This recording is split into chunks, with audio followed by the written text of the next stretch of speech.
Hello and welcome to The Know. Here are today's top stories. Commuters face disruption as 16 different train companies walk out on different days between the 7th and 9th of May. Eurovision semi-finals are to be held this evening amid protests. There's been a major data breach at the Ministry of Defence, and Israeli troops have seized the Gaza side of the Rafah crossing to Egypt. Keep watching to find out more.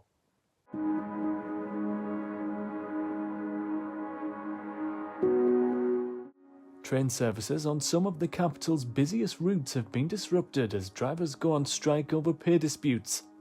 Members of the ASLEF union at 16 train companies will stage a walkout this week on different dates. On the 7th of May, South Eastern, Greater Anglia, Thameslink and Gatwick Express are among the services expected to be affected.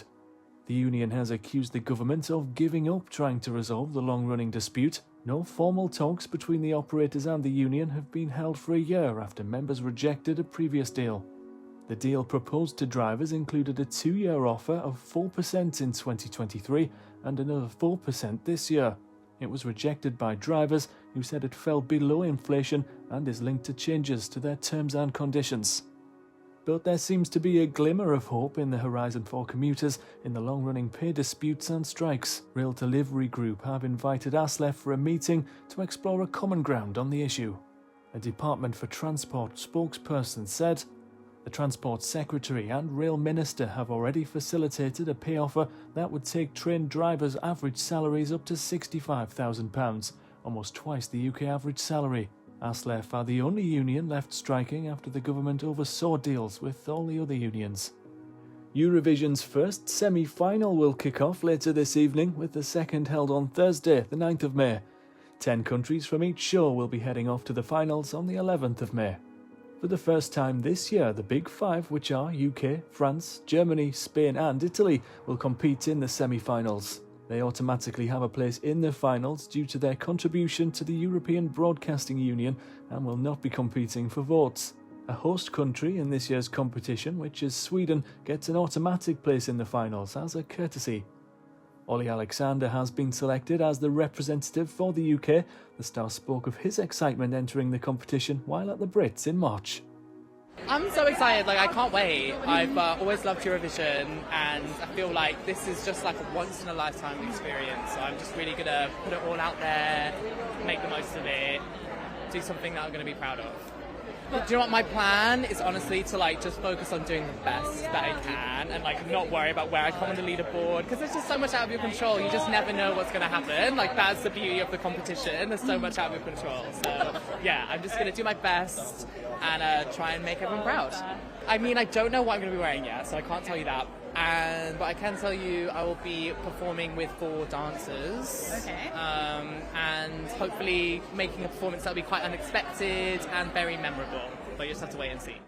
There's been some controversy surrounding the competition after it was announced that Israel will be taking part, as they have done for years. Some fans have called for the boycott of the show and highlighted the double standard in the fact that Russia was banned from the competition for invading Ukraine, but this has not been the case for Israel.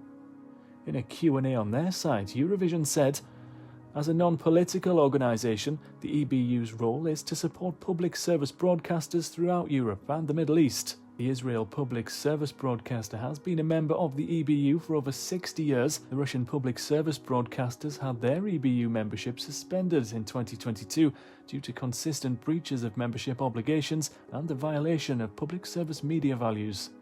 A small protest was held on Monday, the day before the semi-finals in Sweden. Protesters could be seen holding Palestinian flags and wearing keffiyeh scarves.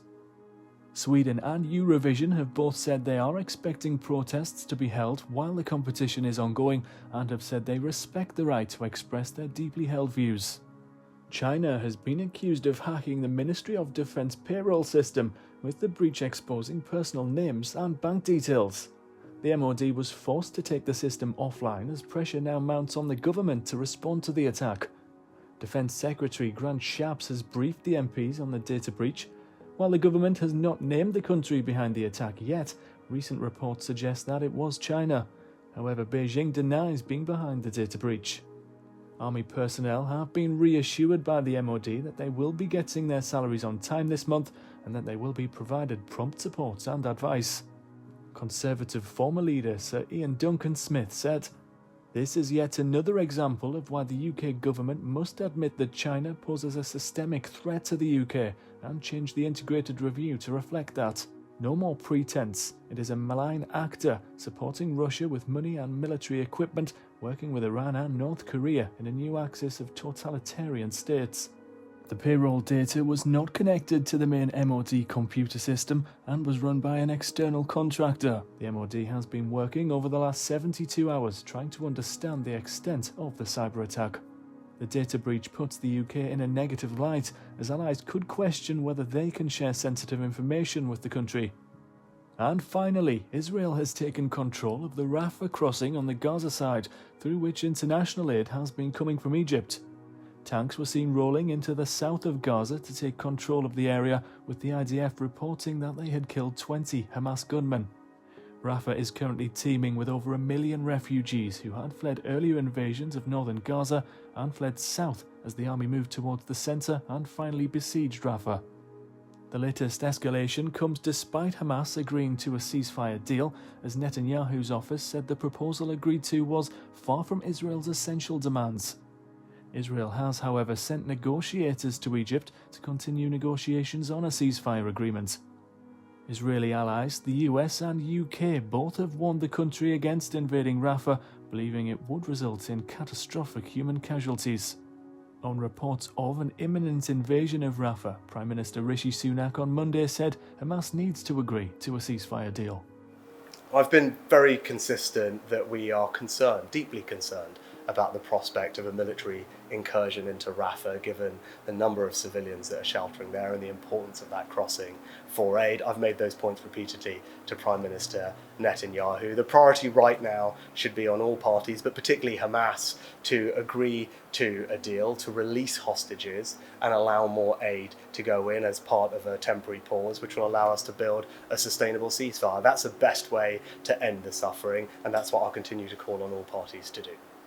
The war in Gaza has caused nearly 80% of the population of the Strip to be displaced from their home and moved around one area to another as Israeli bombardment and invasion intensified.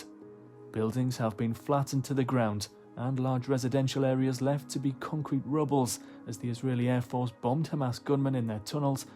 The death toll in Gaza has soared to over 34,000, two-thirds of which have been women and children, according to Gazan health officials. The conflict has reached its 8th month and Hamas is still able to mount an attack on Israel. On Monday, Israeli Air Force bombed what they called a Hamas cell in northern Gaza after 3 launches were identified crossing into Israel. The latest war between Israel and Gaza began after the October 7th attack, in which 1,200 Israelis were killed and 252 taken hostage back into Gaza. Thanks for watching The Know. Don't forget to like, comment and subscribe to The Mirror for more daily news updates.